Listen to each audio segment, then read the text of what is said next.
assez peu d'argent. Donc l'idée c'est de devenir populaire pour à la fois mettre en avant la boxe féminine et en même temps s'affirmer et être l'égal des hommes. Donc on comprend pourquoi à l'heure actuelle on a réalisé un tel film. Alors je vais faire une petite parenthèse, je trouve intéressant que ce film soit sorti. Alors il n'a pas du tout marché.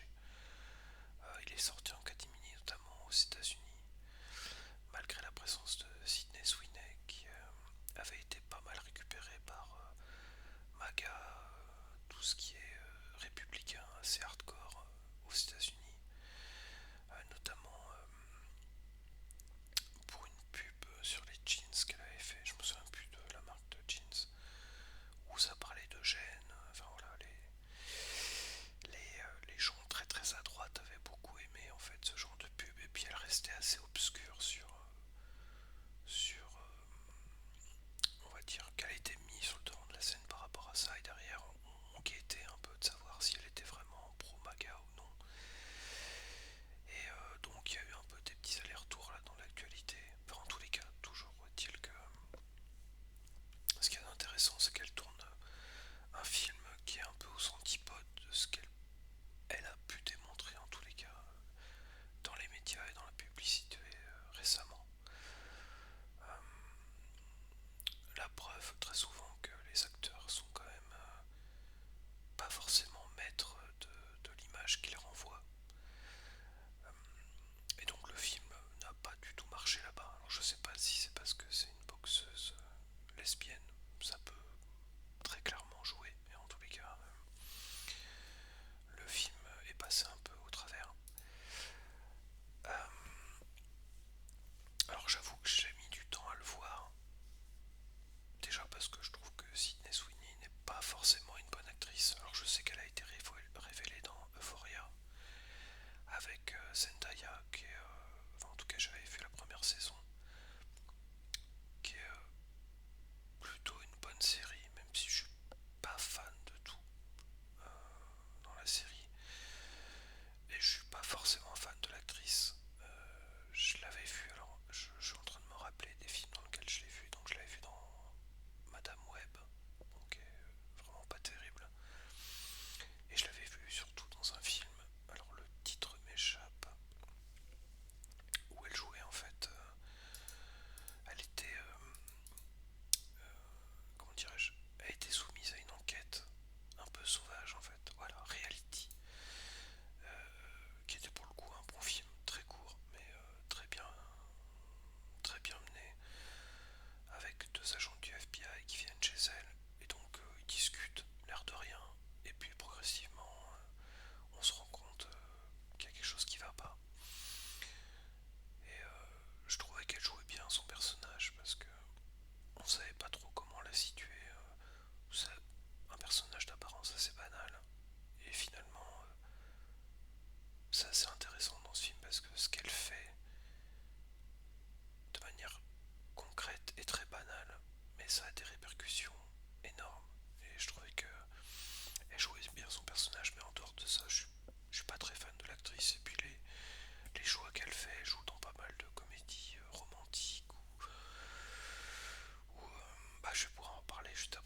constamment, au travers des scènes, on sait qu'il va se passer un truc, forcément.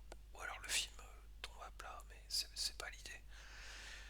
Et donc, là c'est pareil, comme c'est pas subtil dans la mise en scène, et comme on sait que forcément le copain, super gentil, super mignon, super trop bien, a forcément un souci parce que constamment l'héroïne le remet en cause, même sur des choses anodines, au travers de flashbacks, au travers de petits moments, de petites choses qu'elle repère. Donc on sait que quelque chose va se passer. Et bah, c'est assez peu intéressant. J'avoue que les 1h40 sont très longues, vraiment très très longues. Parce que forcément, donc le copain va forcément nier pendant un petit moment. Et puis on va penser que potentiellement elle peut être folle.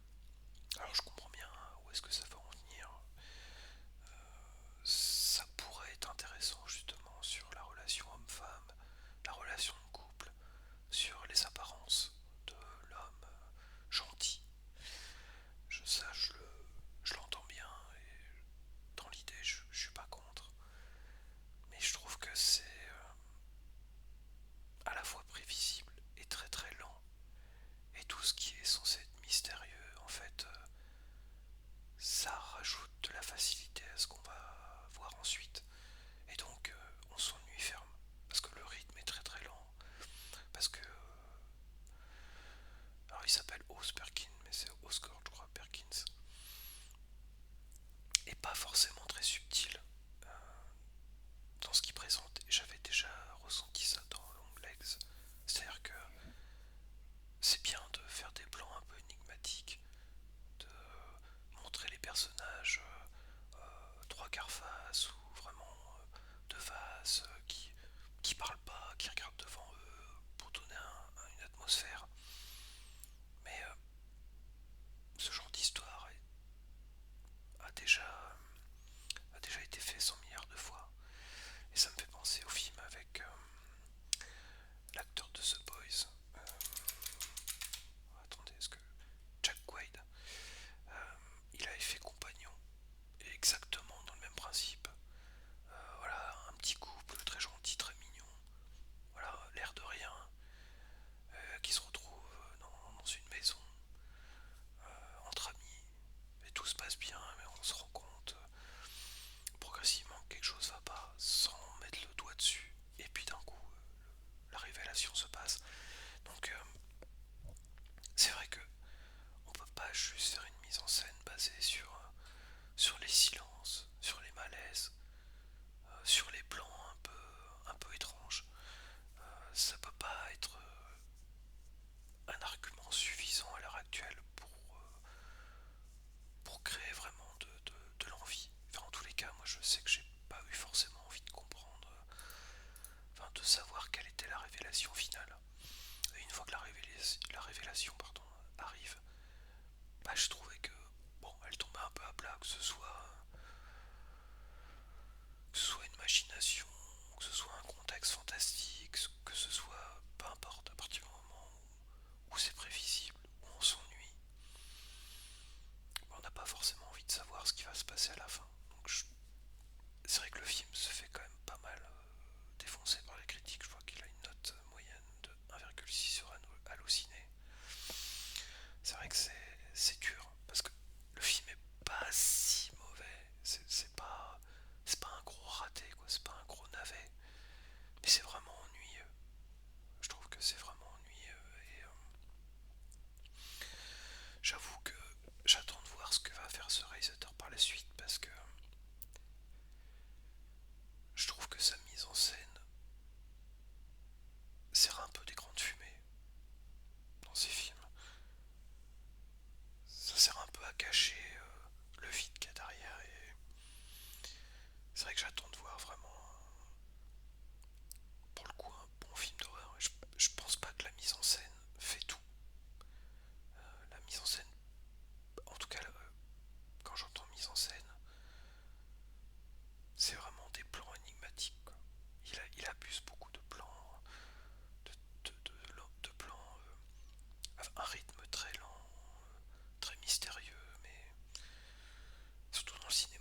Oui, je crois que j'en ai pas parlé de celui-là. L'homme qui rétrécit. Ça, c'était un rattrapage que j'ai fait de mémoire. Ouais, je crois que j'en ai pas parlé. Alors, l'homme qui rétrécit avec Jean Dujardin. Euh, alors, c'est réalisé par Sean Coonan, si je dis pas de bêtises. Je regarde quand même pour être sûr. Ouais, c'est ça. Donc, le réalisateur qui avait fait Doberman, qui est un réalisateur assez atypique dans le cinéma français, qui vient un peu d'une époque des années 90, où c'était un. C'est vrai que le cinéma français avait proposé quand même des films assez énervés, avec notamment Mathieu Kassovitz, enfin un peu tous ces réalisateurs-là qui sortaient un peu du bois, qui proposaient du cinéma pas du tout consensuel. Et c'est vrai que Sean Coonan, il s'est un peu perdu au fur et à mesure des années. Il a un peu perdu de. Enfin, on l'a beaucoup moins vu, en tous les cas. Puis son cinéma est devenu peut-être plus basique. C'est celui qui a fait Blueberry, que j'avais pas trop aimé à l'époque, 99 francs, qui est pas mal. Bon, il avait fait Coco Chanel, et puis il avait fait Mon Cousin, qui est plutôt une comédie. Moi, je dis ça, je l'ai pas vu, mais bon. Vincent Lindon, François Damiens en 2020. Je suis pas certain que ce soit du grand cinéma. Donc là, il réalise L'homme qui rétrécit avec Jean Dujardin. Alors j'ai mis du temps à le voir aussi parce que j'avoue que Jean Dujardin, moi je suis plutôt un fan de l'époque Nous c'est nous, Brice de Nice et tout ça. J'adorais leur humour bas du front. Et c'est vrai que l'acteur qui se prend très au sérieux, j'ai pas franchi le cap en tous les cas. J'étais moins. Je suis pas monté dans le wagon avec lui. J'avoue que The Artist, c'est un bon film, mais je suis pas certain qu'il méritait l'Oscar pour ça. Et puis après, derrière tous les films qu'il a fait, je suis globalement pas forcément très très fan. Alors le synopsis, j'en ai pas parlé. Alors, Paul partage sa vie entre son entreprise de construction navale, sa femme Élise et leur fille Mia. Lors d'une sortie en mer, Paul se retrouve confronté à un étrange phénomène météorologique inexpliqué. Dès lors, Paul rétrécit inexorablement, sans que la science ne puisse lui expliquer pourquoi, ni lui.